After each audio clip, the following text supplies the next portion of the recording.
3 février 1954 Table des séances. Nous sommes arrivés la dernière fois à un point où, en somme, nous nous demandions, quelle est la nature de la résistance. Je voudrais aujourd'hui faire quelques remarques, vous induire dans un certain mode d'appréhension d'un phénomène.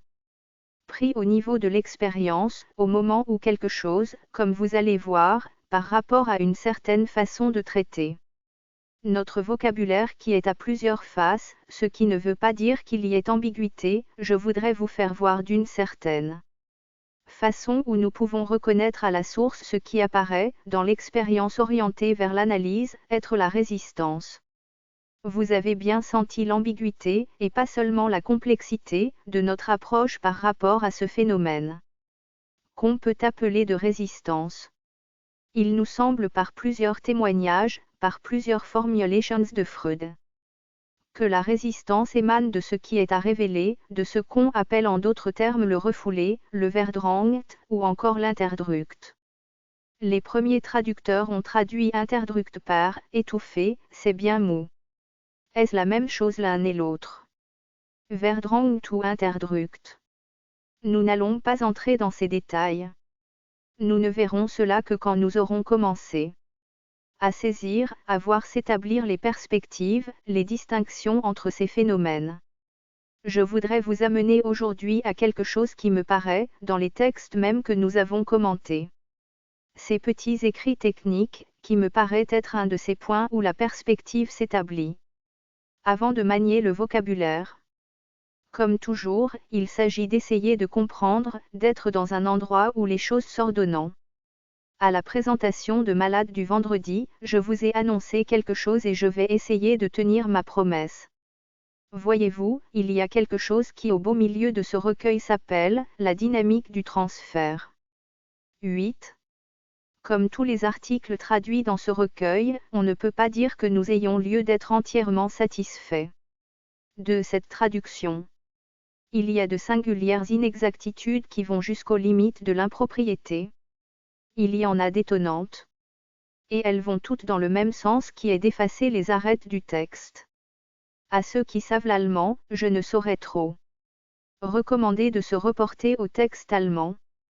Ils verront beaucoup de choses dans cet article sur la dynamique du transfert. Il y a beaucoup à dire sur le plan de la traduction, et en particulier une coupure, un point mis à l'avant-dernière ligne, qui isole une toute petite phrase qui a l'air de venir là on ne sait pourquoi. Enfin rappelons-nous que nul ne peut être tué, in absentia, ou in effigie. Alors que dans le texte allemand, c'est. Car il faut se rappeler que nul ne peut être tué in absentia ou in effigie. Existe un Legebar, direction de l'action sanitaire et sociale die Bezuigung der Übertragungsphänomene dem Psychoanalytiker die Größtenschwierigkeiten berette, aber man darf nicht vergessen. Direction de l'action sanitaire et sociale Gera Desai an den Unschätzbaren Diensterweisen, die Verborgenen und Vergessenen Liebesregungen der Kranken aktuell und manifest zumecken. Den schließlichen niemand in absentia oder in effigie erschlagen werden. C'est articulé à la dernière phrase. Alors qu'isoler cette phrase semble incompréhensible, la phrase de Freud est parfaitement articulée. Ce passage, que je vous ai annoncé comme étant particulièrement significatif, je veux vous le lire. Il semble qu'il s'articule directement avec ce à quoi j'ai essayé de vous introduire en vous rappelant ce passage important d'Estudien dans l'article sur la psychothérapie où il s'agit de cette résistance rencontrée par approximation dans le sens radial, comme dit Freud. Du discours du sujet quand il se rapproche du noyau profond, ce que Freud appelle le noyau pathogène. C'est ennuyeux de devoir le lire en français. Étudions un complexe pathogène dans sa manifestation parfois très apparente et parfois presque imperceptible. Vers Vollmann einen pathogenen Komplex von Sehner, und zu der les Symptômes auffälligen oder Ausgangsschiebaren.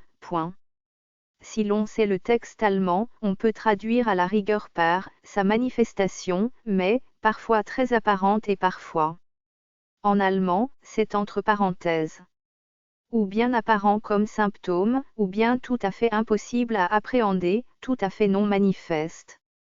8s Freud, zur Dynamik der Übertragung, la dynamique du transfert, in la technique psychanalytique, PUF 1953, p. 50. 44. Il s'agit de la façon dont le complexe se traduit, et c'est de cette traduction du complexe qu'il s'agit quand on dit qu'elle est apparente ou qu'elle est imperceptible. Ce n'est pas la même chose que de dire que le complexe, lui, il y a un déplacement qui suffit à donner une espèce de flottement. Depuis sa manifestation dans le conscient jusqu'à ses racines dans l'inconscient, nous parvenons bientôt dans une région où la résistance se fait si nettement sentir que l'association qui surgit alors emporte la marque de cette résistance et nous apparaît comme un compromis entre les exigences de cette résistance et celles du travail d'investigation. Vertretun im Bewusstsein Gegensen Urzel im Bewusstsein, so wird man bald in eine Region kommen, wo der Widerstand sich so deutlich macht. Direction de l'action sanitaire et sociale der Nachsteinfall im Rechnung tragen und les Kompromiss zwischen den Anforderungen und den der Forschungsarbeit erscheinen Maß. Ce n'est pas tout à fait l'association qui surgit, c'est Nachsteinfall, la plus proche, la prochaine association. Enfin, le sens est conservé. L'expérience, là est le point capital, montre que c'est ici que surgit le transfert, lorsque quelque chose parmi les éléments du complexe, dans le contenu de celui-ci, est susceptible de se reporter sur la personne du médecin, le transfert a lieu, fournit l'idée suivante et se manifeste sous forme d'une résistance, d'un arrêt des associations par exemple. De pareilles expériences nous enseignent que l'idée de transfert est parvenue de préférence à toutes les autres associations possibles à se glisser jusqu'au conscient, justement parce qu'elle satisfait la résistance. Hier tritt nan nach dem Sinne der Erfahrung die Übertragung ein. Wenn irgendetwas aus dem Komplexstoff, dem Inhalt des Komplex, sich dazu enie, auf die Person des Arztes übertragen werden, so stellt sich diese Übertragung ergibt den Nachstand Einfall und kündigt sich durch die Anzeichen eines Widerstand. Etwa durch Entstockung, ein. Wir schließen aus dieser Erfahrung, Direction de l'action sanitaire et sociale diese Übertragungsidee darum vor allen anderen Einfallsmöglichkeiten zum Bewusstsein. Durch Gedrängenist, wie es sei aus dem Widerstand genügtu. Ceci est mis par Freud en italique. Un fait de ce genre se reproduit un nombre incalculable de fois au cours d'une analyse, toutes les fois qu'on se rapproche d'un complexe pathogène. C'est d'abord la partie du complexe pouvant venir comme transfert qui se trouve poussée vers le conscient et que le patient s'obstine à défendre avec la plus grande ténacité. Ein solche Vorgang wiederholt sich im Verlauf einer Analyse ungezählt mal. Immer wieder wird, wenn man sich einem pathogenen Komplex annähert. Source der zur Übertragung befähigt des Komplex ins Bewusstsein vorgeschoben und mit der größten Hartnäckigkeit verteidigt. Donc les deux éléments de ce paragraphe à mettre en relief sont ceux-ci. Nous arrivons bientôt dans une région où la résistance se fait nettement sentir. Nous sommes donc dans le registre où cette résistance propre émane du processus même, l'approximation, si je puis dire, du discours. Deuxièmement, l'expérience montre que c'est ici que surgit le transfert. Et troisièmement, le transfert se produit, justement parce qu'il satisfait la résistance. Quatrièmement, un fait de ce genre se reproduit un nombre incalculable de fois au cours d'une psychanalyse. Il s'agit bien d'un phénomène observable, sensible, dans l'analyse. Et cette partie du complexe qui s'est manifestée sous la forme du transfert se trouve, poussée vers le conscient, à ce moment-là, et le patient s'obstine à la défendre avec la plus grande ténacité. Ici s'accroche une note qui va mettre en relief le phénomène dont il s'agit, ce phénomène qui est en effet observable, quelquefois, avec une pureté vraiment extraordinaire, et que nous marque sans aucun doute l'ordre d'intervention suggéré par la pratique. L'indication, les recettes qui peuvent nous avoir été transmises, celles-là directement émanées d'un autre texte de Freud PUF, p. 52. Quand le patient se tait, il y a toutes les chances que ce tarissement de son discours soit dû à quelque pensée qui se rapporte à l'analyste. Ce à quoi, dans un maniement technique qui n'est pas rare, mais tout de même nous avons appris chez nos élèves à mesurer. À réfréner, ceci se traduit fréquemment par la question suivante. Sans doute avez-vous quelque idée qui plus ou moins se rapporte à moi ou quelque chose qui n'en est pas loin? Fus not woros man aber nicht allgemein offen besondere pathogene bedut Kate des Übertragungs widerstand gewolten Elements schließen darf.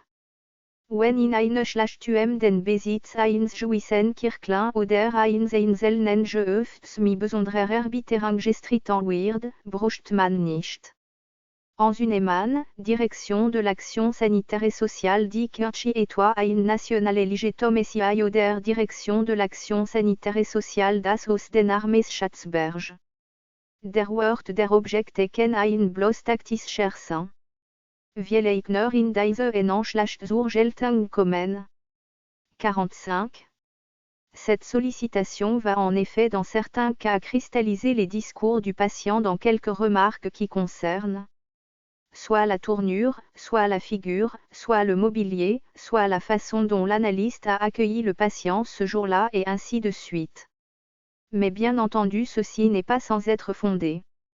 En effet, quelque chose peut habiter à ce moment-là l'esprit du patient, qui est de cet ordre.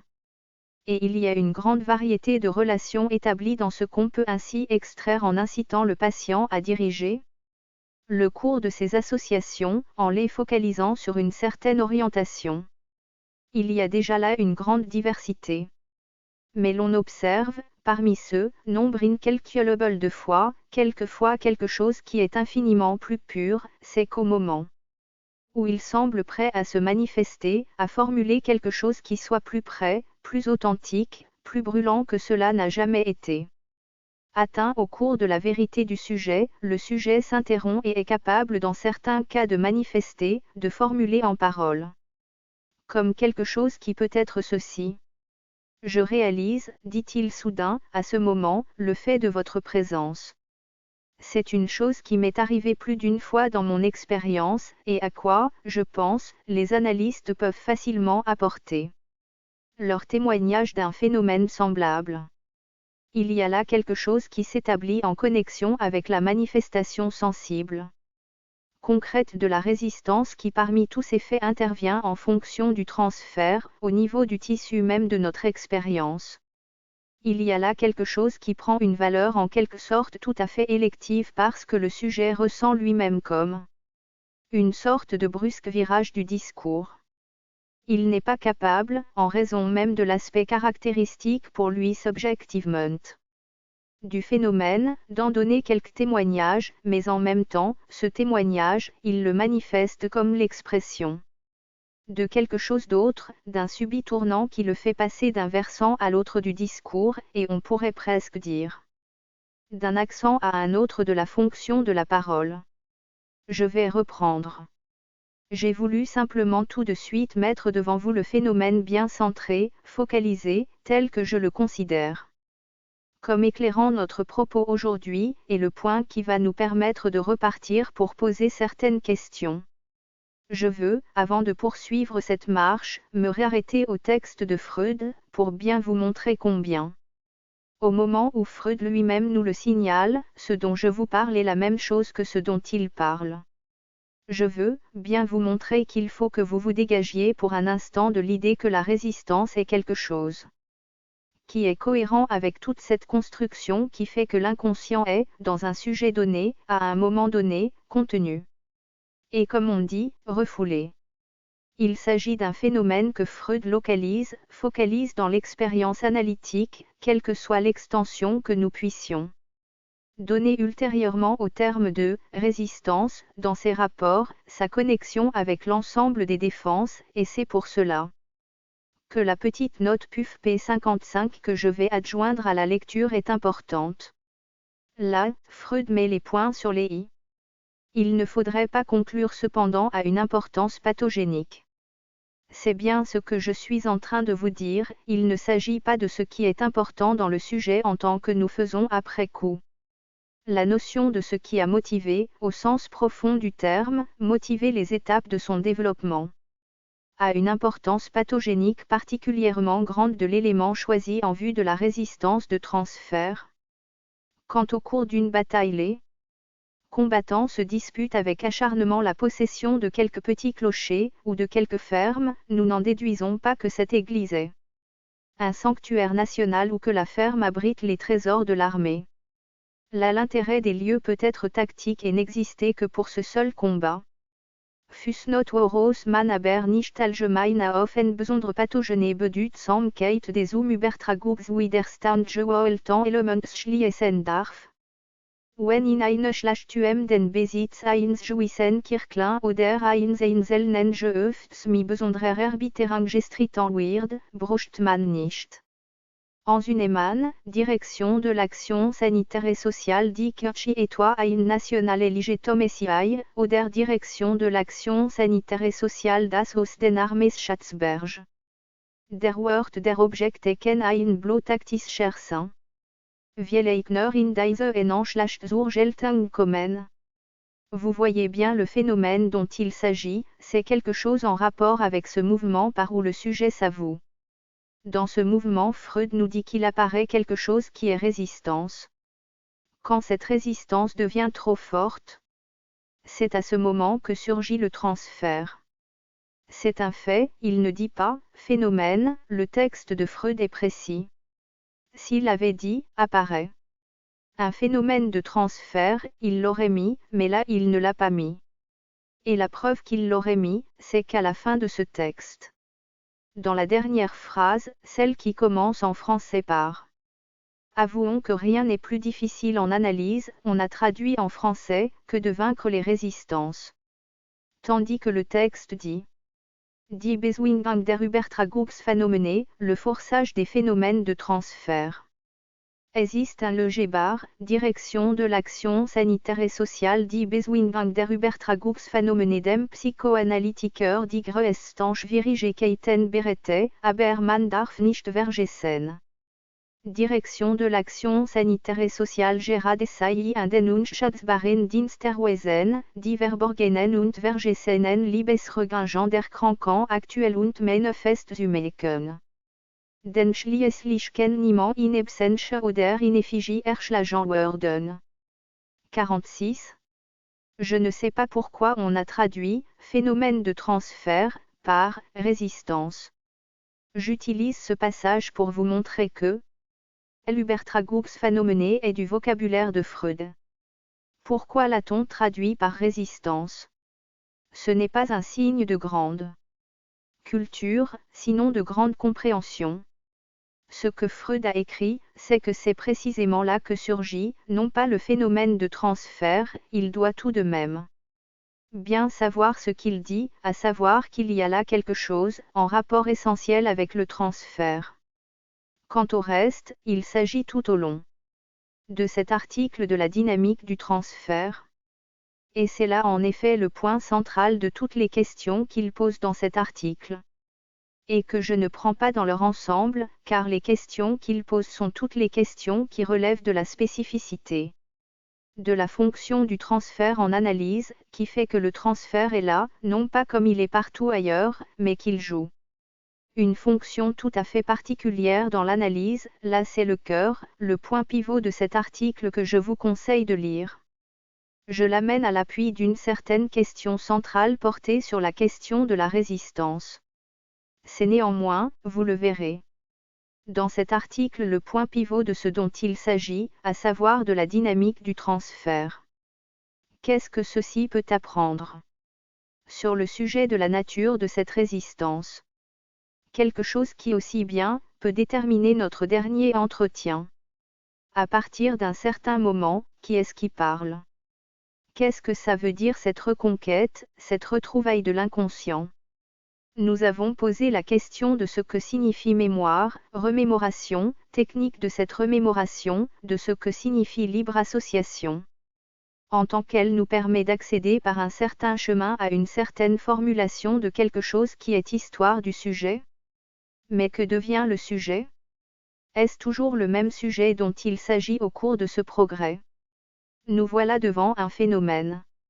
Où nous saisissons quelque chose, un œuf, une connexion, pression si l'on peut dire originelle, ou plutôt à proprement parler. Une résistance dans ce progrès. Et nous voyons en un certain point de cette résistance se produire quelque chose qui est ce que Freud appelle le transfert. C'est-à-dire à ce moment-là l'actualisation dans un certain sens de la personne de l'analyste et de ce quelque chose dont je vous ai tout à l'heure dit, en l'extrayant de mon expérience, qu'au point le plus sensible, me semble-t-il, est le plus significatif du phénomène. Quand là il s'avère que le sujet le ressent comme la brusque perception de ce quelque chose qui n'est pas si facile à définir. Le phénomène vécu, le sentiment de la présence. C'est quelque chose que nous n'avons pas tout le temps, il faut bien le dire. Nous sommes influencés par toutes sortes de présences. Notre monde n'a véritablement sa consistance, sa densité, sa stabilité vécue, que parce que d'une certaine façon nous tenons compte de ces présences. Mais les réaliser comme telles, vous sentez bien que c'est quelque chose dont je dirais que nous tendons sans cesse à effacer la vie. Ça ne serait même pas facile à mener si à tout instant nous sentions la présence dans tout ce qu'elle comporte, et au fin fond du fond. Ce qu'elle comporte de mystère, c'est un mystère que nous tendons plutôt à écarter, et auquel, pour tout dire, nous nous sommes fait. Eh bien, je crois que c'est là quelque chose sur lequel nous ne saurions nous arrêter trop longtemps, et nous allons essayer de le prendre, de le reconnaître par d'autres bouts. Ce que Freud nous enseigne, justement, la bonne méthode analytique. Qui consiste toujours à retrouver un même rapport, une même relation, un même schéma si l'on peut dire, dans des formes vécues. Comportement à l'occasion, et aussi bien sur tout ce qui se passe à l'intérieur de la relation analytique autrement dit. Ce qu'on appelle, à des niveaux différents. Il s'agit en quelque sorte, en retenant ce point, il s'agit pour nous d'essayer d'établir ce qu'on appelle une perspective. Une sorte de perception d'une profondeur de séparation de plusieurs plans, et de voir que ce que nous sommes habitués. Par certains maniements, certaines notions, nos étiquettes, à poser d'une façon massive et rigoureuse, comme le ça et le moi. Pour tout dire, par exemple, eh bien, peut-être que ça n'est peut-être pas simplement lié à une sorte de paire contrastée. De ce côté-là, il y a quelque chose, nous voyons s'étager une stéréoscopie un peu plus complexe. Pour ceux qui ont assisté à mon commentaire de « L'homme au loup », déjà si loin maintenant, il y a un an et demi, je voudrais vous rappeler certaines choses très frappantes de ce texte. Quand nous arrivons au moment où Freud aborde la question du complexe de castration chez ce sujet, qui est quelque chose qui surgit, émerge, à différentes places de l'observation, mais qui est évidemment dans un rapport fonctionnel extrêmement particulier dans la structuration de ce sujet, Freud arrive à se poser, et à nous poser, certaines questions. Notamment la suivante, à certains moments où entre en question la crainte de la castration chez ce sujet, nous voyons apparaître toute une série de symptômes, qui sont des symptômes qui se situent sur le plan que nous appelons communément anal. Toutes sortes de manifestations intestinales. Et en fin de compte la question qu'il arrive à poser est celle-ci, nous les interprétons, tous ces symptômes, dans le registre de ce qu'on appelle la conception anale des rapports sexuels, une certaine étape de la théorie infantile de la sexualité. 47. Comment cela se fait-il ? Puisque par le fait même que la castration est entrée en jeu, à ce moment-là, le sujet s'est élevé à un niveau de structure génitale. C'est sa théorie de la sexualité. Et il nous explique à ce moment-là quelque chose qui est évidemment très singulier. Il nous explique ceci, quand le sujet est parvenu, par l'intermédiaire de différents éléments, au premier rang desquels se situe la maturation, à une première maturation infantile ou prématuration infantile qui fait que le sujet parvient avec certaines étapes est mûr pour réaliser au moins partiellement une structuration plus spécifiquement génitale du rapport interpersonnel de ses parents. Il nous dit ceci, les mécanismes, c'est là l'observation, qui entre en jeu pour que ce sujet refuse la position homosexuelle qui est la sienne dans ce rapport, cette réalisation de la situation d'Ippienne, le sujet refuse, rejette, le mot allemand est verwirft. Tout ce qui est de ce plan, du plan précisément de la réalisation génitale. Il retourne à sa vérification antérieure de cette relation affective, il se replie sur les positions de la théorie anale de la sexualité. En d'autres termes, ce dont il s'agit, c'est de quelque chose qui n'est même pas un refoulement au sens de quelque chose qui aurait été réalisé sur un certain plan, puis repoussé. Le refoulement, dit-il, est autre chose. En verdrang ist etwas en dir zieles en verwerfung. Et dans la traduction française que nous avons due à des personnes que leur intimité avec Freud aurait dû peut-être un peu plus illuminée, mais sans doute. Ne suffit-il pas d'avoir porté une relique d'une personnalité éminente pour être autorisé à se faire la gardienne? On traduit. Un refoulement est autre chose qu'un jugement qui rejette et choisit. Pourquoi traduire verwerfung par jugement? Je conviens que c'est difficile à traduire, mais quand même la langue française. Hippolyte, rejet. Lacan. Oui, rejet, ou à l'occasion, refus. Pourquoi un jugement introduit tout d'un coup là-dedans? C'est ça, la théorie du jugement. Quant à la question de la vérité à peu près où nous jouons là, à savoir que l'introduction brusque du jugement à un niveau où nulle part. Il n'y a trace de Hurteil. Rien du tout de tel dans ce paragraphe. Rien dans ce paragraphe de Freud. Il y a Verwerfung. Et alors, plus loin encore, nous avons ici à la ligne 11, 3 pages plus loin, après l'élaboration des conséquences de cette structure. Il remet les choses pour conclure, et nous dit, qu'in Urteil Uber, c'est la première fois que Urteil vient, c'est pour boucler. Mais ici il n'y en a pas, bien entendu. Aucun jugement n'a été porté sur l'existence de ce problème de la castration. Aber es war so, mais les choses en sont là, es ob sei nicht existiert, comme si elles n'existaient pas. Damit waret gentlich in Urteil über ihre Existenz gefa, aber es war so gat, es ob sei nicht existiert. Je crois que dans l'ordre de la question que nous posons, de ce que c'est que la résistance, de ce que c'est que le refoulement. Cette articulation importante nous montre à l'origine de ce quelque chose de dernier qu'il faut bien qu'il existe pour que le refoulement même soit possible, à savoir un quelque chose d'autre, un au-delà même de cette histoire dans lequel déjà, tout à l'origine quelque chose. Je sais seulement ce que dit Freud, quelque chose s'est déjà constitué primitivement, non seulement qui ne s'avoue pas, mais qui, de ne pas se formuler, est littéralement, comme si cela n'existait pas, mais est pourtant en un certain sens quelque part. Puisque, ce que Freud nous dit partout, c'est que c'est ce premier noyau du refoulé qui est le centre d'attraction, qui appelle à lui tous les refoulements ultérieurs. Si ce n'est pas dit à propos de la résistance, c'est mis sous toutes les formes. Je dirais que c'est l'essence même de sa découverte, à savoir qu'en fin de compte il n'est pas besoin de recourir à une sorte de prédisposition innée, encore qu'il l'admette à l'occasion comme un grand cadre général, mais simplement il ne s'en sert jamais. En principe pour expliquer comment se produit un refoulement de tel type, qu'il soit hystérique ou obsessionnel. Lisez Bemerkung Jean Hubert Neurosen, le second article, en 1898, sur les névroses de défense 9. Si le refoulement prend certaines formes,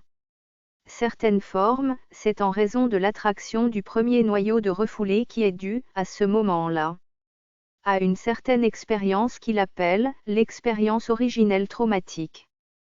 Question à reprendre par la suite, qu'est-ce que veut dire trauma? Il a fallu que nous le relativisions d'une façon particulière et la question de l'imaginaire. Tout cela est intéressant. 9s Freud, Weitere Bemerkung Jean Hubert die Neuropsychosène, Neurologische Centralblatt, 1896, numéro 10, ou Sammlung kleiner Schriften zur Neurosenlehre, 1922, p. 111. 48. Mais ce noyau primitif est quelque chose qui se situe ailleurs, dans les étapes, les avatars du refoulement.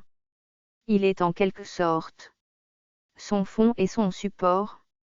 Je suspends un instant ce thème de l'homme au loup, nous y reviendrons tout à l'heure, car dans la structure de ce qui arrive à l'homme au loup, ce moment tout à fait singulier de la Verwerfung, de la réalisation de l'expérience en tant que génital, est quelque chose qui a un sort tout à fait particulier, et que Freud lui-même, dans la suite du texte, différencie de tous les autres.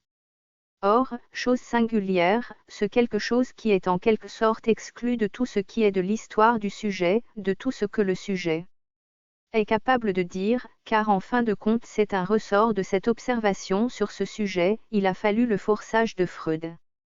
Il a fallu vraiment la technique employée pour qu'on en vienne à bout, à savoir pour que l'expérience répétée du rêve infantile prenne son sens, et permette non pas le revécu, mais la reconstruction de l'histoire de ce sujet d'une façon directe. Nous allons voir si quelque chose, et quoi, est apparu dans l'histoire du sujet. Je le suspense pour l'instant. Prenons les choses à un autre bout, de ce que Freud nous a appris à voir, prenons la Troon de Tung. Et prenons-la au début de la partie qui est sur les processus du rêve, Troon Vorgange Ch7, la première partie où il nous donne, où il consent de relate tout ce qui se dégage de tout ce qu'il a élaboré au cours de ce livre qui est fondamental, ce chapitre qui commence par cette phrase magnifique. Il est bien difficile de rendre par la description d'une succession, car il reprend une fois de plus, il réélabore tout ce qu'il a déjà expliqué sur le rêve. La simultanéité d'un processus compliqué et en même temps de paraître aborder chaque nouvelle exposée sans idée préconçue. Confère Ch. 7, début de la 5e partie, PUF 1950 p 480, PUF 1967 p 500, PUF 2003 p 643. Die Gleichzeitigkeit eins so komplizierten Zusammenander kein Nachhinein in der Beschreibung wiederzugeben und dabei jede Aufstellung. Voraussetzungslos zu erscheinen will meinen Kraften zu schwer werden.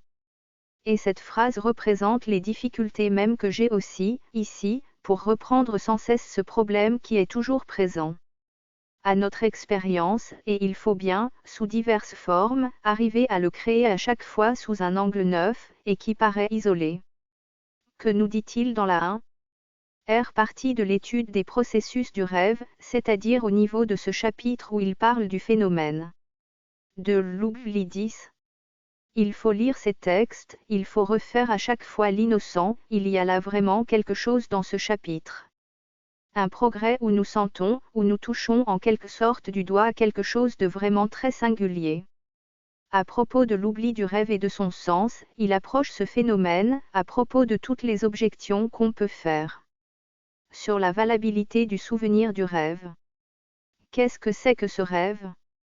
Est-ce que la reconstitution qu'en fait le sujet est exacte? Nous n'avons aucune garantie que quelque chose d'autre qu'on peut appeler verbalisation ultérieure n'y soit pas mêlé. Est-ce que tout rêve n'est pas une sorte de chose instantanée, à laquelle la parole du sujet rétablit toute une histoire? Il écarte tout cela, et plus, il écarte toutes les objections en montrant qu'elles ne sont pas fondées et en montrant que ce n'est pas cela. Le sujet, et il le montre en montrant de plus en plus cette chose tout à fait singulière qu'en somme plus le texte que le sujet nous donne est incertain, plus il est significatif. Que c'est au doute même que le sujet porte sur certaines parties du rêve que lui, qui l'attend et l'écoute, qui est là pour en révéler son sens, verra que justement c'est là la partie importante, parce que le sujet en doute, il faut en être sûr. Mais à mesure que le chapitre s'avance, le procédé s'amenuise à un point tel qu'à la limite, presque, le rêve qui serait le plus significatif serait le rêve complètement oublié et dont le sujet ne pourrait rien dire. Ça va aussi loin que ça? Car en fin de compte c'est à peu près ce qu'il dit. On peut souvent retrouver par l'analyse tout ce que l'oubli a perdu. Dans toute une série de cas quelques bribes permettent de retrouver non point le rêve, qui serait accessoire, mais les pensées qui sont à sa base. Quelques bribes, c'est bien ce que je vous dis, il n'en reste plus rien. Mais ce qui l'intéresse, c'est quoi? Là évidemment nous tombons sur ces pensées qui sont à sa base. Et chaque fois que nous parlons du terme pensée, il n'y a rien de plus difficile à manier pour des gens qui ont appris la psychologie, et comme nous avons appris la psychologie. Ces pensées, ça va devenir quelque chose comme ce que nous roulons sans cesse en gens habitués à penser. Mais peut-être que ces pensées qui sont à sa base, nous sommes suffisamment éclairés par toute la trône de Tao pour nous apercevoir que ce n'est pas tout à fait ce qu'on pense quand on fait des études sur la phénoménologie de la pensée, pensée sans images ou avec images, etc. Ces choses que nous appelons couramment la pensée, puisque ce dont il s'agit tout le temps, c'est d'un désir. Et Dieu sait que ce désir, nous avons appris à nous apercevoir qu'il est au cours de cette recherche comme un singulier furet que nous voyons disparaître et reparaître à travers toute une sorte de jeu de passe-passe, et en fin de compte, nous ne savons pas toujours si c'est du côté de l'inconscient ou du côté du conscient, comme il va s'agir dans le chapitre sur la régression. 10 Confère chapitre 7, première partie, PUF 1950 p 423, PUF 1967 p 436, PUF 2003 p 564. 49.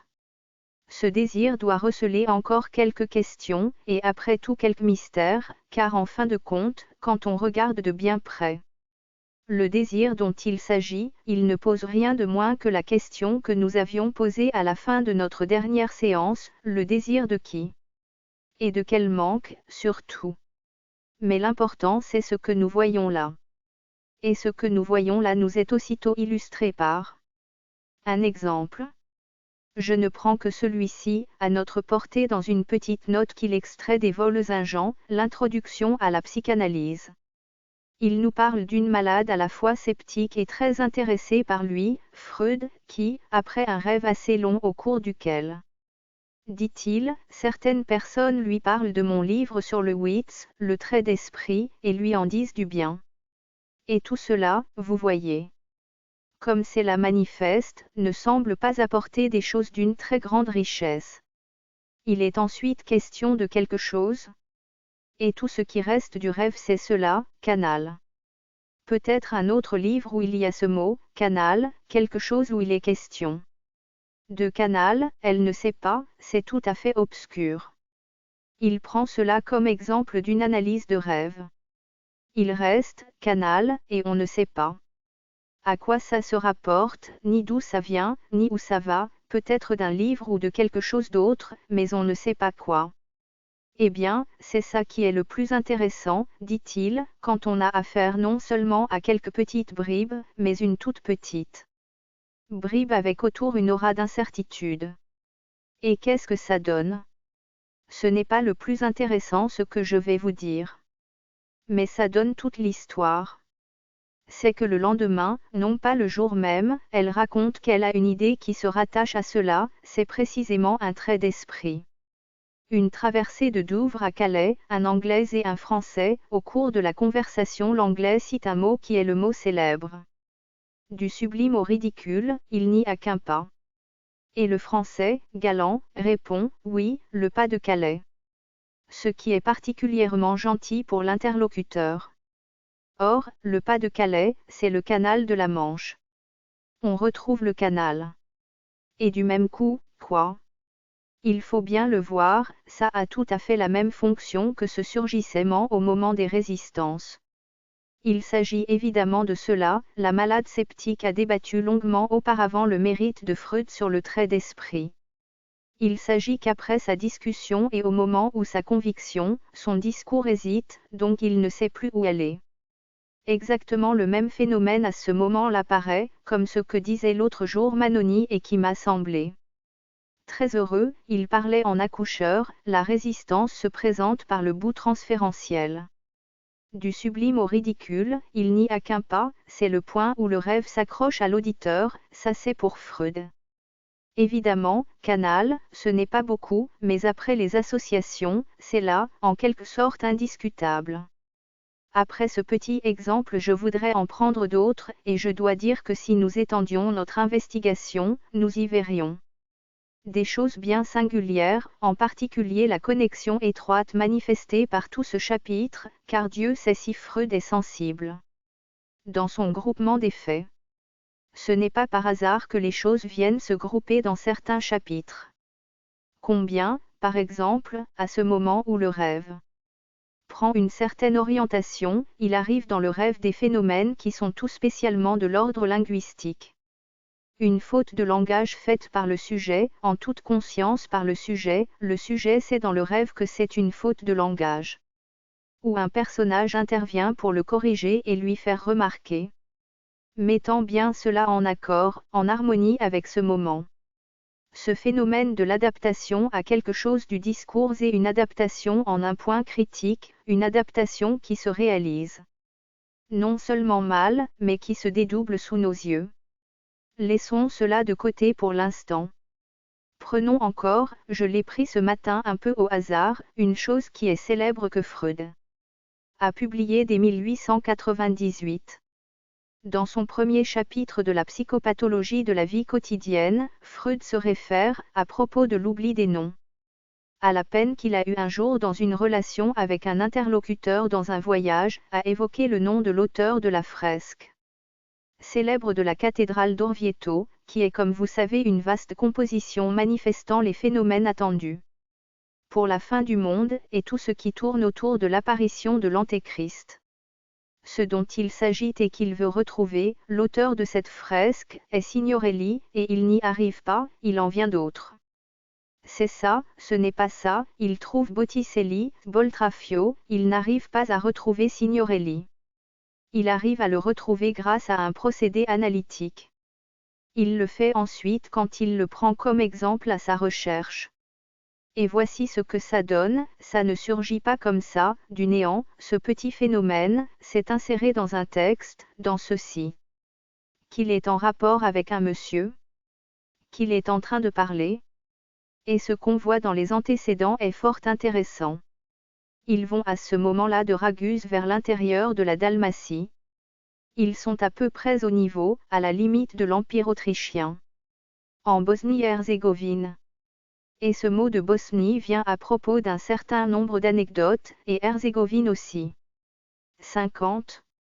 Puis viennent quelques remarques sur la disposition particulièrement sympathique d'une certaine clientèle musulmane par rapport à une certaine perspective primitive, cette façon extraordinairement décente, dans ces gens tout à fait intégrés au style de la culture islamique, comment à l'annonce par le médecin d'une très mauvaise nouvelle, que la maladie est incurable, l'interlocuteur de Freud semble en effet être un médecin qui a une pratique dans cette région, les gens ont laissé manifester quelques sentiments d'hostilité à l'égard du médecin, et s'adressent tout de suite à lui en disant R.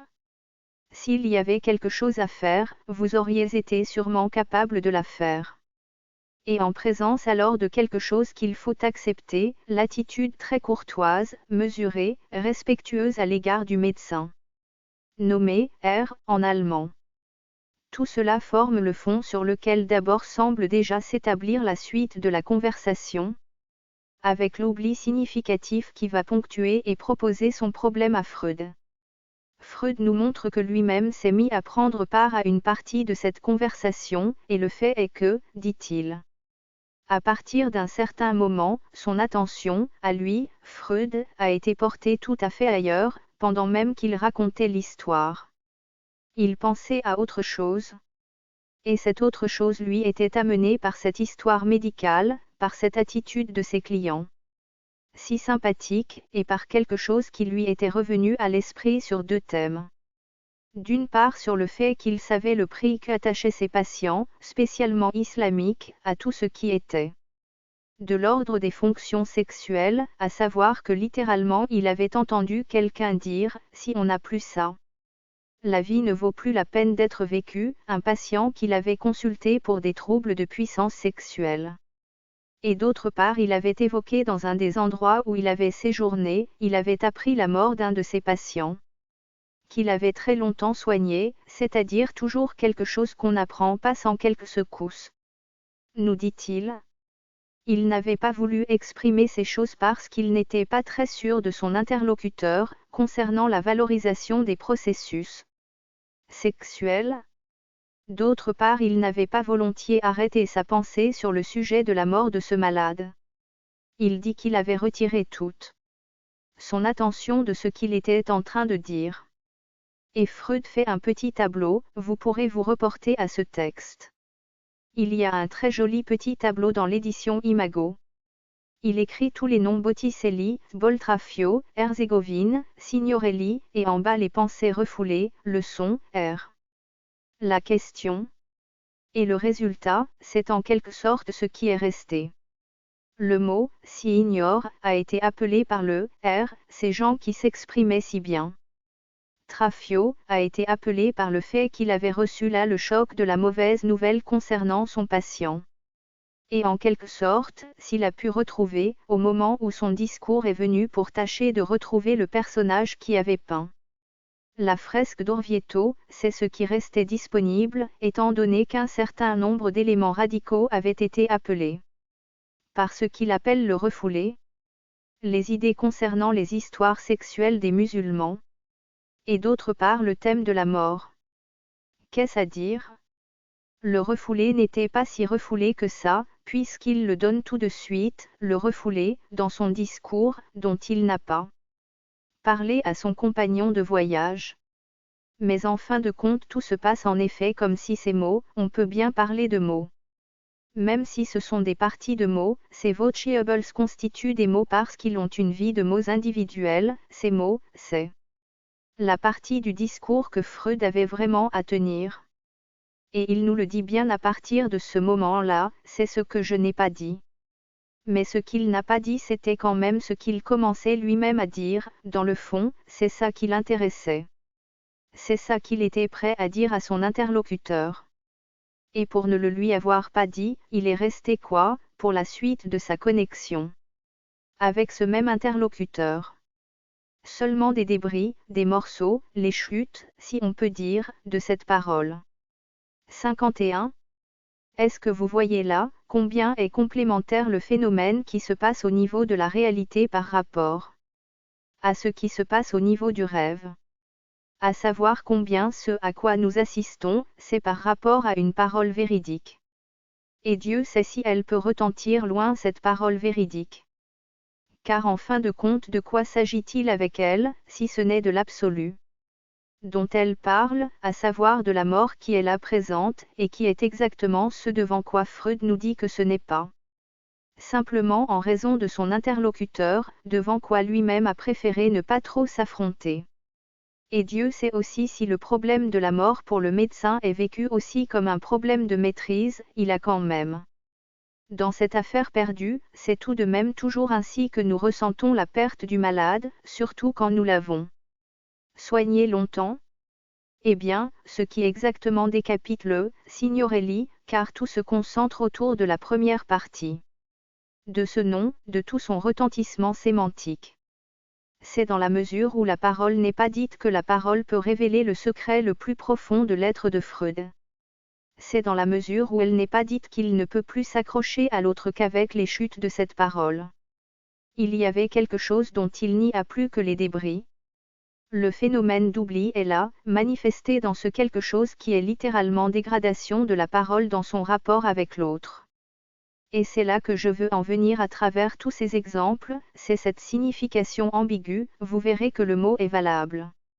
Cette signification ambiguë est ceci, que c'est précisément dans la mesure où l'aveu de l'être chez le sujet n'arrive pas à son terme, que se produit quelque chose par quoi la parole se porte littéralement tout entière sur le versant où elle s'accroche à l'autre. Je dis que c'est ambigu, parce que bien entendu ça n'est pas étranger à son essence de parole, si je puis dire, de s'accrocher à l'autre. La parole est justement exactement cela, elle est médiation, et c'est surtout cela que je vous ai enseigné jusqu'à présent. Elle est médiation entre le sujet et l'autre. Et bien entendu cette médiation implique cette réalisation de l'autre dans la médiation même. À savoir que c'est un élément essentiel de cette réalisation de l'autre que la parole puisse nous unir à lui. C'est la face sur laquelle j'ai toujours insisté, parce que c'est là-dedans que nous nous déplaçons sans cesse. Mais d'un autre côté, cette parole. Et je le souligne, dans la perspective de Freud, nous ne pouvons pas dire elle, expression. J'ai fait tout ce que j'ai écrit. Cet été à propos de fonction et champ de la parole, sans mettre, et intentionnellement, le terme expression, il est impossible de ne pas voir que toute l'œuvre de Freud se déploie dans le sens de la révélation, et non pas de l'expression. L'inconscient n'est pas exprimé, si ce n'est par déformation, par enstellung, par distorsion, par transposition. Dans tout le sens de la découverte freudienne, il y a là quelque chose à révéler. Cette autre face de la parole qui est révélation et qui est, dernier ressort, de ce que nous cherchons dans l'expérience analytique. Il se produit précisément ceci, qu'au moment où quelque chose que nous appelons résistance, et qui est justement ce dont aujourd'hui nous cherchons le sens même, c'est dans la mesure où la parole ne se dit pas. Ou comme l'écrit très curieusement à la fin d'un article qui est une des choses à la fois les plus mauvaises qui soient, mais si innocente et candide, l'article de Sterbaums qui s'appelle « Le destin das Schicksal », qui centre toute l'expérience analytique autour de ce dédoublement de l'ego, dont une moitié va venir à notre aide, contre l'autre qui est en sens contraire. À la fin, il ne peut plus s'en sortir. Tout est là de ce qui vient à la parole, ce qui est poussé vers la parole. Cette venue de la parole, pour autant que quelque chose la rend peut-être fondamentalement impossible, c'est là le point ressort. Le point pivot essentiel où dans l'analyse la parole, si je puis dire, bascule tout entière sur sa fonction de rapport à l'autre. Et tout est du niveau où se produit cet accrochage de l'autre. Car enfin il faut être aussi aignaisé qu'on peut l'être par certaines façons de théoriser, dogmatiser, s'enrégimenter dans la technique analytique, comme si quelqu'un, par toute sa formation antérieure, pouvait être plus ouvert qu'un autre à valoriser ce rapport existentiel du sujet à l'analyste, pour nous avoir dit un jour qu'une des conditions préalables du traitement analytique, c'était que le sujet ait une certaine réalisation de l'autre comme tel. Bien sûr, gros malin. Mais il s'agit simplement de savoir à quel niveau cet autre est réalisé, et comment, dans quelle fonction, dans quel cercle de sa subjectivité, à quelle distance est cet autre. Et nous savons qu'au cours de l'expérience analytique cette distance varie sans cesse, et prétendre la considérer comme un certain stade, une certaine étape du sujet. C'est ce même esprit qui fait parler à M. Piaget de la notion prétendue égocentrique du monde de l'enfant, comme si les adultes sur ce sujet avaient à en remontrer aux gosses. Et je voudrais bien savoir, qu'est-ce qui pèse dans les balances de l'Éternel? Comme une meilleure appréhension de l'autre? Celle que M. Piaget, dans sa position de professeur, et à son âge, peut avoir de l'autre? Ou celle qu'a un enfant? Cet enfant que nous voyons si prodigieusement ouvert à tout ce que l'adulte lui apporte du sens du monde. 11 Richard Sterba. Das Schicksal des Itchers im therapeutischen Verfahren. Internationalsschrift für Psychoanalyse, 1934, Band XX, pp 66 à 73. 52. Cet enfant, quand on n'y réfléchit jamais, à ce que signifie, par rapport à cette perspective, ce sentiment de l'autre, cette prodigieuse perméabilité de l'enfant à tout ce qui est mythe, légende, conte de fées, histoire, cette façon de se laisser littéralement envahir. Est-ce qu'on croit que c'est compatible avec ces petits jeux de cubes, grâce à quoi M. Piaget nous montre à quoi il accède? À une connaissance tout à fait copernicienne du monde. C'est de cela qu'il s'agit. Il s'agit de savoir comment pointe à ce moment vers cet autre ce qui peut être résumé à ce sentiment le plus mystérieux et essentiel de la présence, qui peut être aussi intégré à ce que Freud nous parle dans tout ce texte, à savoir toutes les structurations déjà préalables non seulement de la vie amoureuse, mais de l'organisation du monde du sujet. Et évidemment, la première inflexion de cette parole, dès que s'infléchit dans sa courbe toute la réalisation de la vérité du sujet, la première réinflexion, si j'avais à faire un certain nombre d'étapes, de niveaux, cette captation de l'autre qui tient dès lors sa fonction, je le prendrai dans une formule qui m'a été donnée par un de ceux qui sont ici et que je contrôle. Je lui ai dit. En somme, où est-ce qu'il en est votre sujet à votre égard pendant cette semaine? Et il m'a donné l'expression que je trouve exactement coïncider avec l'expression que j'avais essayé de situer dans cette inflexion. Il m'a pris à témoin. Et c'est en effet une des fonctions à la fois les plus élevées, mais déjà défléchies de cette parole, la prise à témoin. Un peu plus loin, ce sera la séduction. Un peu plus loin encore, la tentative de capter l'autre dans un jeu où la parole passe même. L'expérience analytique nous l'a bien montré, à une autre fonction où elle est plus symbolique, une satisfaction instinctive plus profonde. Sans compter ce dernier terme, désorganisation complète de la fonction de la parole dans les phénomènes de transfert, qui est celui sur lequel Freud s'arrête comme sur une chose où le sujet se libère tout à fait et arrive à faire exactement ce qui lui plaît. En fin de compte, ce à quoi nous sommes ramenés par cette considération, est-ce que ce n'est pas ce quelque chose dont je suis parti dans ce rapport dont je vous parlais tout à l'heure sur les fonctions de la parole, à savoir à quoi l'opposition et toute la gamme de réalisations qui existe entre parole pleine et parole vide. Parole en tant qu'elle réalise la vérité du sujet. Parole en tant qu'au contraire le sujet va s'égarer dans tout ce que nous pourrions appeler les machinations du système du langage et de tous les systèmes de référence que lui donne l'état culturel où il a plus ou moins partie prenante par rapport à ce qu'il a à faire et Neunk avec son analyste.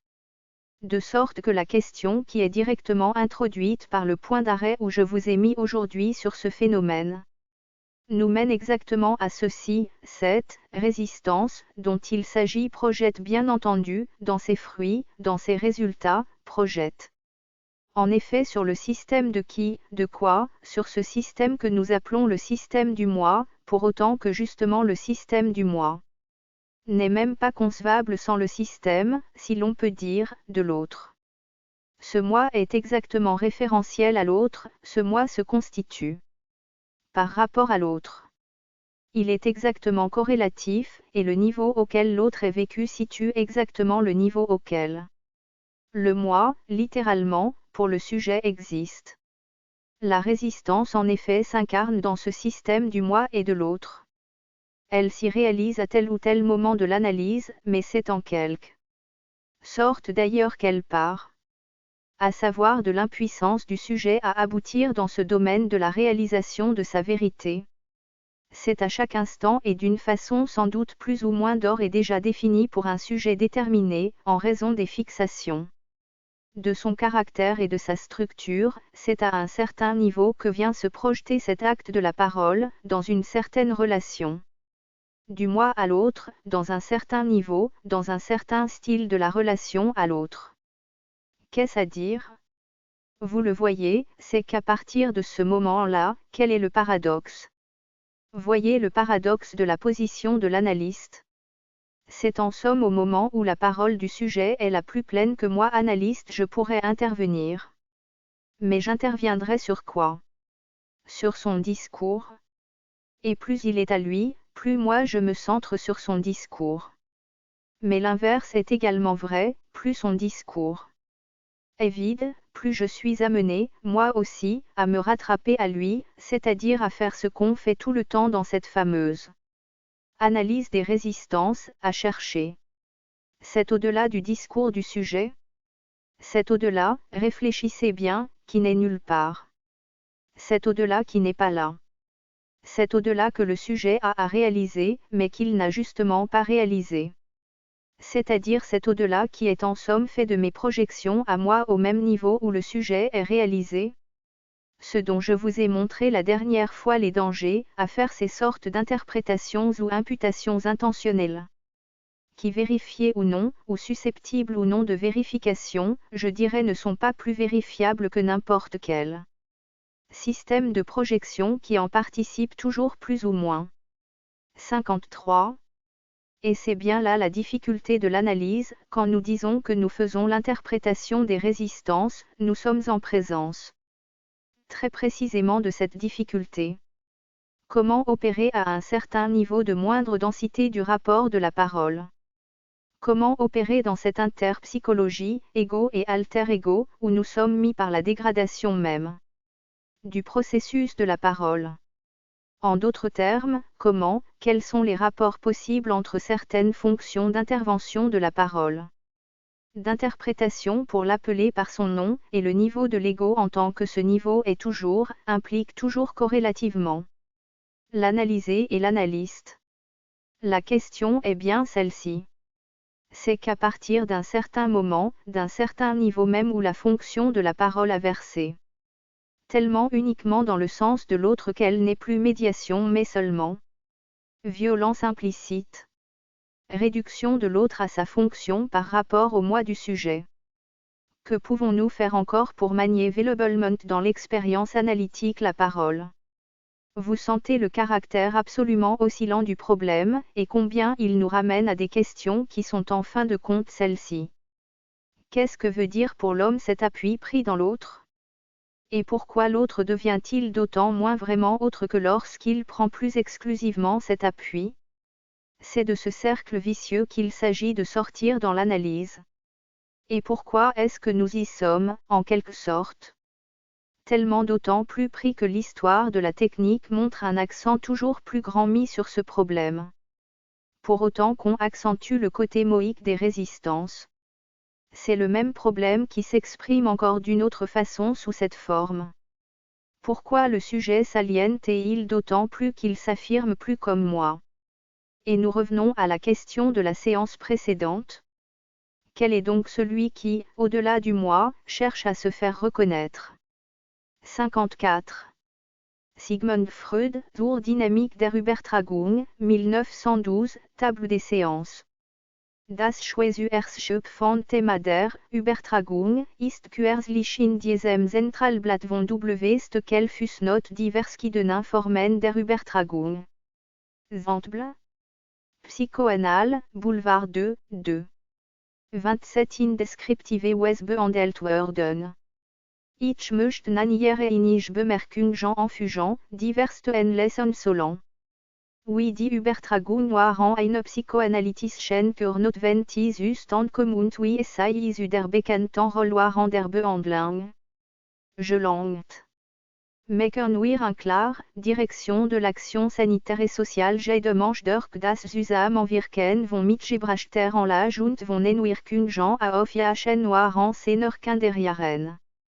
Bestimmte Genar benat, oui das Liebesleben übe, also welch Liebe bedingungen RSTL, welch Triber dabei befriedigete und welch Zieler sich selbst Fußnot verwahren wir an sein dieses Telgegenden missverständlichen Vorwurf, es reiten wir die Bedeutung der Angeborenen. Constitutionnellen, moment je le nie, weil wir die der infantilen Eindrücken erworben haben. Ein solche Vorwurf stammt aus der NGD. Causal Bedürfnis der Menschen, welches sich im Gegensatz zur gewöhnlichen Gestaltung der Realität mit einem einzigen verursaschenden Moment zufrieden geben will. Die Psychoanalyse hat über die accidentellen Faktoren der Raciologie viel, über die konstitutionellen wenige Ausser, aber nur darum. Weil es sei den ersten etwas Neues bebringen konnte, über die letzten Ingegenheiten nicht mehr wüsst, es man sonst weiß. Wir lernen es ab. En principiellen Gegensatz zwischen beiden von nationalogischen Momenten statuieren, wir nehmen vielmehr ein Regelmäßig. Zusammenwirken bei zur Hervorbringung der beobachteten Effekte. Begabung und zu vollbestimmen das Schicksal eins. Menschen, selten, viele Animales, en diesem Talent. Die Aufteilung der raciologischen Wirksamkeit zwischen den beiden wird sich nur individuell und im Einzelnen vollziehen lassen. Dire, in welcher sich wechselnd Größen der beiden Faktoren zusammensetzen, wird gewiss auch je extrêmement Fallreben. Je nach dem Stand unsere erkennen nie worden werden ante der Constitution oder des Erleben im Einzelfall anders einschätzen und das Recht behalten, mit der Veränderung unserer Einsichten unser Urteil zu modifizieren. Übrigens können man es wegen, die Constitution selbst aufzufassen. Es den Niederschlag aus den accidentellen Einwirkungen auf die unendlich größere deranen. Das ergibt sozusagen ein Klischee, oder auch mehrere, welches im Lauf des Lebensregelmäßig wiederholt, ne abgedrückt wird, insoweit die äußeren Umstände und die Natur der zugänglichen Lebensobjekte et Gestaten, welches gewiss auch Genresen eindrücken nicht völlig veränderlich ist. Unser Erfahrungen reben anergeben, Direction de l'action sanitaire et sociale vont. Diesen das Liebesleben bestimmen Regangen nur ein Anteil die wohl psychisch Entwicklung durchgemacht hat, diese Anteil ist der Realität. Zuschauende, steht der bewussten Persönlichkeit zur Verfügung und macht ein Stück von ihr heraus. Ein anderer Teil dieser libidinösen Regangen ist in der Entwicklung aufgehalten worden, ist von der bewussten Persönlichkeit wie von der Realität abgehalten, dürfte sich nur in der Fantasie ausbreiten oder ist gänzlich im Unbewussten verblieben, zur Direction de l'action sanitaire et sociale dem Bewusstsein der Persönlichkeit unbekannt ist. Wessen Liebebedürftigkeiten anvon. Der Realität nicht restlos befriedigt wird, der muss sich mit libidinösen Erwartungsvorstellungen jeden Auftreten den Personen zuwenden, und es ist durchaus wahrscheinlich, Direction de l'action sanitaire et sociale proportionen seiner Libido, die bewusstseinsfähig wie die unbewusst, an diese Einstellung anteilreben. Es ist also völlig normal und verständlich, wenn die erwartungsvoll-bereitgehaltene Libido Besetzung teilweise unbefriedigend sich aus der Person des Arztes zuwende. Unsere Voraussetzung wird sich diese Besetzung ein Vorbilde halten, an eins der Klischees anknüpfen, die bei der betreffenden Person vorhanden sind, oder, wie wir auch sagen können, es sei wird den Arzt in der psychischen, realen Einfügung, die der Leidende gebildet hat. Entspricht den Regeln Beziehungen zum Arzt, wenn für diese Einrichtung die Wette Imago, nach ganz glücklichem Ausdruck, Fußnotwandlungen und Symbol der Libido, 1911, 164. Maßgebend wird. Aber die Übertragung ist ein dieses Vorbit nicht gebunden, es sei auch nach der Mater oder Bruder Imago USO. Erfolgen. Die Besonderheiten der Übertragung auf den Arzt, durch welches sei Übermaß und Ardessen hinausgeht, was sich nüchtern und rationell rechtfertigen lässt, werden durch die Erwägung verständlich, Direction de l'action sanitaire et sociale eben nicht nur die bewussten Erwartungsvorstellungen, sondern auch die zurückgehaltenen oder unbewussten diese Übertragung ergeben. Über dieses Verhalten der Übertragung war weiter nicht zu sagen oder zu grübeln, wenn nicht dabei so Punkte unerklärt blieben, die für den Psychoanalytiker von besonderem Interesse sind. Ersten verstehen wir nicht, Direction de l'action sanitaire et sociale die Übertragung bei neurotischen Personen in der Analyse soviel intensive Ausfälle LSBI. Anderen, nicht analysierten, und zweiten bleibt rätselhaft, weshalb bei der Analyse die Übertragung der starkst Widerstand gegen die Behandlung entgegentritt, waren wir sei außerhalb der Analyse Tragerin der Wirkung, Bedingung des guten Erfolges anerkennen müssen. Es ist doch ein beliebig oft zu bestätigende Erfahrung, Direction de l'action sanitaire et sociale, wenn die freien Assoziationen eines Patienten versagen Fußnotiz min, wenn es sei wirklich ausbleiben und nicht etwa infolge eines banalen Anlusge von ihm versgewiesen worden, jedesmal die Stockung besätigt worden kann durch die Versicherung, Steueget der Rechercheft ein sein Fall, der sich mit der Person des Arztes oder mit etwas zu ihm Origin beschäftigt. Sobald man diese Aufklärung gegeben hat, ist dies Stockung bestätigt, oder man hat die Situation des Versagens in die Versquejen der Fall verwandelt. Échant auf den ersten Blick ein riesige methodischer Nachteil der Psychoanalyse du sein, Direction de l'action sanitaire et sociale sich in Jacher die Übertragung, sonst der mächtigste Rebelde. Erfolg, in das starkste Mittel des Widerstand verwandelt. Beinarem Zusehen wird aber wenigstens das erste der beiden Probleme weggehen. Es ist nicht richtig, Direction de l'action sanitaire et sociale die Übertragung waren der Psychoanalyse intensive und ungegelte Auftritt les außerhalb derselben.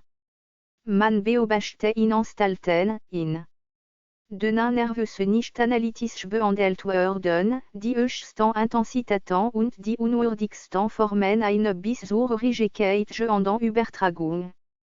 Auch die einseitig stereotypische Farbung derselben. Enfin nicht beobachteren wie die Gabriel Reuter hat dies zur Zeit, les kommen. Psychoanalyse GAB, in einem merkwürdigen Buch geschildert, welches überhaupt die besten Einsichten in das Wesen und die Entstehung der Neurosen. Vera Fussnot aus Goethe Family, en 1895. Diese Charakter der Übertragung sind also nicht auf Rechnung der Psychoanalyse zu setzen, sondern der Neurose. Selbst zu escriben. Das Problem bleibt vorläufig ungetestet.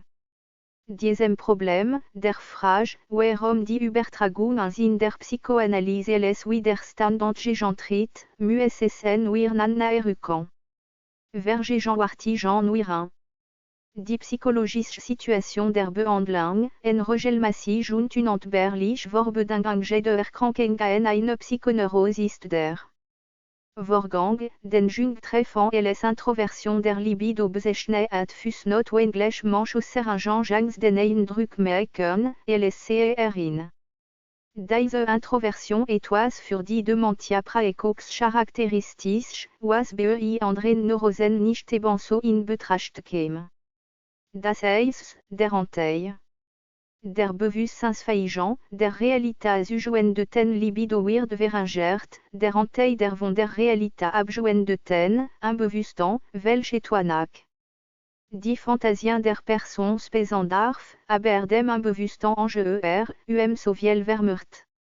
Die Libido hat sich, ganz oder teilweise, in die Regression begeben und die infantilen Imaginen wiederbeleben Fußnote es war bekäm Süßegen, es sei at die infantilen, komplex, wiederbesetzt. Aber das war ein richtig, ein sie zurückfertigen war die Osage, die unbewussten Anteil dieser Komplex. Die ausordentlich Versklangenheit des in dieser Arbeit behandelten Themas legete die Versuchungen auf en alvonans tossenden Problemen einzugehen, deren Klärung et gently erforderlich war, man von den hier zu beschreibenden psychischen Vorgängen in einseitig Worten redonkuenent. Solch Problem sind, die Abgrenzung der Introversion und der Regression gegeneinander, die Einfügung der Komplexlerin die Libido-Theorie, die Besiegen des Fantasierens zum Bewussten und Unbewussten wie zur Realität bedarf keine Entschuldigung, wenn ich an dieser Stelle diesen Versuchungen widerstanden habe. Dort foliachernan die analytische Körnak, welche die Libido aufsuchen, wieder dem Bewusstsein zugänglich und Anblick der Realität dienstbar machen. Will. W. Die analytische Forschung auf die in jeweils zurückgezogene Libido stößt, muss ein Kampf ausbrechen, all die Kraft, welche die Regression der Libido verursachen, werden sich les Widerstand, gegen die Arbeit erheben, diesen neuen Zustand zu konservieren. Wenn nämlich die Introversion oder Regression der Libido nicht durch eine bestimmte Relation zur Außenwelt, im Allgemeinsten, durch die Versagung der Befriedigung, Berechtigung selbst für den Notjamblik Massi gewesen war, hat es sei überhaupt nicht Zustand kommen können. Die Widerstand. 55. Diese Herkunft sind aber nicht die einzigen, nicht einmal die stärksten. Die der Persönlichkeit verfügbar Libido hat immer unter der Anziehung der Unbewussten Komplex, richtiger der dem Unbewussten engendrenden Anteil diese Komplex, gestanden und war in die Regression geraten, wie die Anziehung der Realität nachgelassen hat. UMSI Freisumeiken, müssen diese Anziehung des Unbewussten überwinden, also die Setter in dem Individuum konstituiert Verdrängung der Unbewussten Trebund je Produktionen aufgehoben werden. Dies ergibt den Bewetem großartigeren Anteil des Widerstand, der GA so häufig die Krankheit vorbestehen lässt, auch wenn die Abwendung von der Realität die zeitweilige Begründung wieder verloren hat. Mit den Widerstanden ausbedenken hat die Analyse zu kämpfen. Der Widerstand begleitet die Behandlung auf jedem Schritt, jede einzelnen Fall, jede Akte behandelten muss dem Widerstand Rechnung tragen, stellt sich es ein Kompromiss aus den Ursachen Kraften und den Angefürten, jacher Widerströbenden, dar. Vervoll man einen pathogenen Komplex von Sehner, entre der les Symptômes auffälligen oder auch ganz unschiebaren, vertreten im Bewusstsein gegensen. Wurzel im Unbewussten 1, so wird man bald in eine Region kommen, w oder Widerstand sich so deutlich geltend macht, Direction de l'action sanitaire et sociale der nächsten Fall Rechnung tragen und les Kompromiss zwischen seinen Anforderungen und denen der Forschungsarbeiter scheinen muss. Hier tritt man nach dem Genieß der Erfahrung die Übertragung ein. Wenn irgendetwas aus dem Komplexstoff, dem Inhalt des Komplex, sich dazu einigt, auf die Person des Arztes übertragen zu werden, so stellt sich diese Übertragung ergibt den nächsten Einfall und kündigt sich durch die Ansichten eines Widerstand. Etwa durch Entstockung, ein. Wir schließen aus dieser Erfahrung, Direction de l'action sanitaire et sociale diese Übertragungsidee darum vor allen anderen Einfallsmöglichkeiten zum Bewusstsein durchgedrungen ist, wie es sei aus dem Widerstand genügt.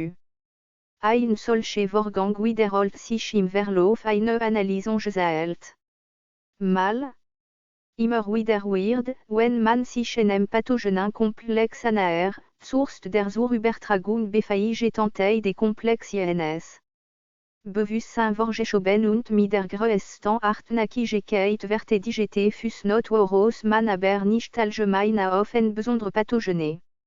Bedeutsamkeit des Übertragungswiderstands gehalten Elements schließen darf. Wenn in einer Schlachtum den Besitz eines gewissen Kirklan oder eines einzelnen Gehöfts mit besonderer Erbitterung gestritten wird, braucht man nicht anzunehmen, Direction de l'action sanitaire et sociale die Kirche etwa ein nationale Legitimation. Oder Direction de l'action sanitaire et sociale das aus den Armees Schatzberg. Der Wort der Objekte kann ein bloß taktischer sein, wie Leitner in dieser Schlacht zur Geltung kommen. Nach seiner Überwindung macht die der anderen Komplexanteil wenig Schwierigkeiten mehr. Je lange en analytischer Dauer und je deutlicher der Krankerkennente hat, Direction de l'action sanitaire et sociale Anstellungen des pathogenen Material können Schutzgegen die Aufdeckung bieten, desto konsequenter bedi sich der en Arvon Anstellung, die im offenbar die größten Vorteil bringen, der Anstellung durch Übertragung. Diese Verhaltnis nehmen die Richtung nach. Eine Situation, in welcher schließlich all Konflikte auf dem Gebiet der Übertragung ausgefochten werden müssen.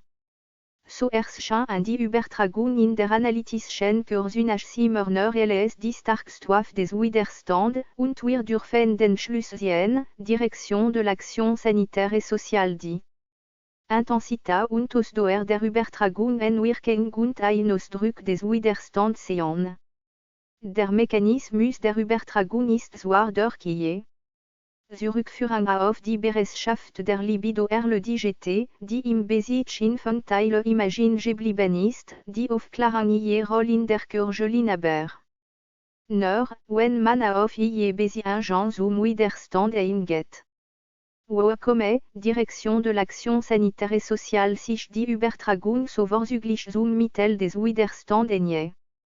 Man sollte meinen, diese Antwort war nicht schwer Es ist klar, Direction de l'Action sanitaire et sociale das Geständnis eine Gedankenwerpen Wunschkregung besonderer Square wird, wenn eine Person abgelegt werden soll, der Dieregung selbst gilt.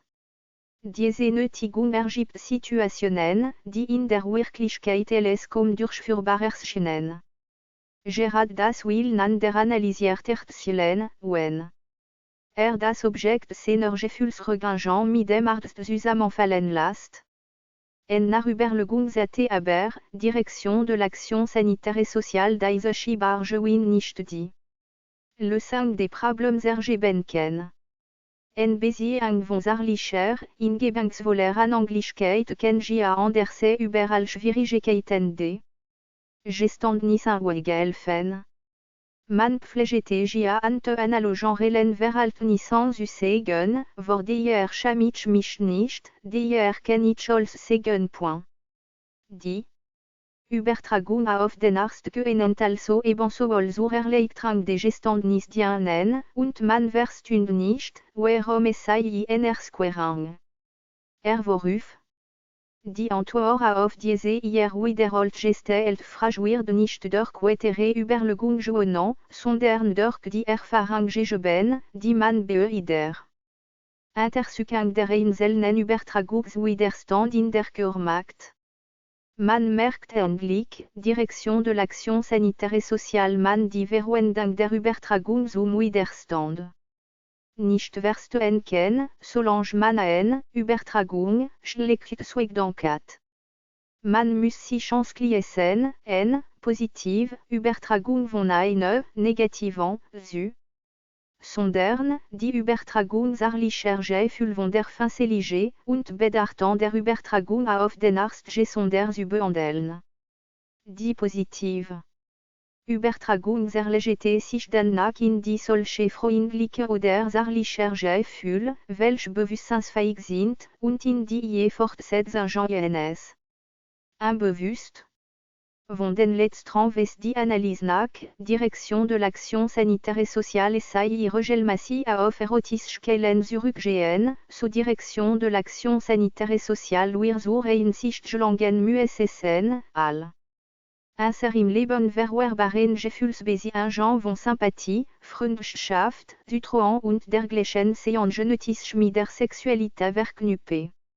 Und treiben sich durch Absquashung des sexuellen aus sexuellen Begehrungen entwickelt, so rein und ansehnlich sei sich auch unserer bewusst. Selbstwahrnehmung darstellen mögen. Ursprünglich schreiben wir nur Sexualobjekte kann, die Psychoanalyse hatte Direction de l'Action sanitaire et sociale die bloß geschätzten oder verurten Personen unserer Realität für das Unbewusstsein immer nach Sexualobjekte können. Die Lösung der Rätsel ist also, Direction de l'Action sanitaire et sociale die Übertragung auf den Arzt sich nur insofern zum Widerstand in der Kur es sei negative Übertragung oder positiv.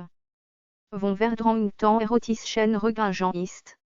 Wenn wir durch Bewusstmachen die Übertragung aufheben, so lösen wir nur diese beiden Komponenten de Gefühlsaktes von der Person des Arztes ab, die in dir, bewusstseinsfähig und unanständig Komponent bleibt bestehen und ist in der Psychoanalyse. Genot ebenso die Trägerin des Erfolges wie bei anderen Behandlungsmethoden.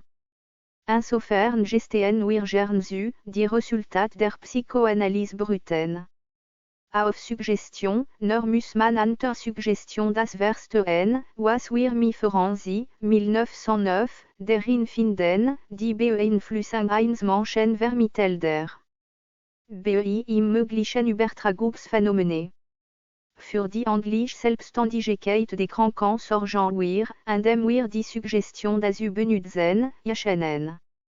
Psychische Arbeit vollziehen zu lassen, die endurend Verbesserung seiner psychischen Situation zur notwendigen Folge hat. Erkennt gefragt werden, warum die Widerstandsphänomene der Übertragung nur in der Psychoanalyse, nicht durch indifferente Behandlung, ZBIN. Anstalten, zum Vorschein kommen. Die Antwort lautet, SAI gens sich door, nur müssen SAI les solch juridigete werden. Das Verbrechen Negativ en Übertragung ist in Anstalten sogar recht häufig.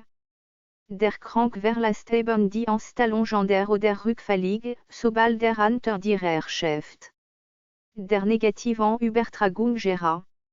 Die erotische Übertragung wirkt in Anstalten nicht so hemmend, da SAI dadurch im Leben beschleunigt, anstatt aufgedeckt wird. SAI außer sich aber ganz deutlich les Widerstand gegen die Genesung, zwar nicht, indem SAI den Kranken aus der Anstalt treibt SAI alt erscheinen. Gegen in der Anstalt zurück, weil aber dadurch, Direction de l'Action Sanitaire et Sociale SAI erscheinen vom Leben fernhält. Für die Genesung ist nämlich recht gleichgültig, ob der Krank in der Anstalt diese oder jene Angst oder Hemmung überwindet, kommt vielmehr darauf an, Direction de l'Action Sanitaire et Sociale auch in der Realität sein Lebensdauer frei wird. Die negative Übertragung verdient eine Entwürdigung, die achar im Rahmen dieser Ausführungen nicht zuteil werden kann. Bei den heilbaren Formen von Psychoneurosen findet SAI sich neben der sachlichen Übertragung, oft gleichzeitig auf die nämliche Person gerichtet, für welchen sich Verhalt blöden. Guten Ausdruck Ambivalenz gebreit at Fußnote. Bleulet, 1911. Vortrag über Ambivalenz in Bern 1910, referiert im Zentralblatt für Psychoanalyse, 1. S. 266. Für die gleichen Phänomene at W. Stückel die Bezeichnung, Bipolarität, Vorgeschlagen. En solch Ambivalenz der Gefühlschain bisu. 56.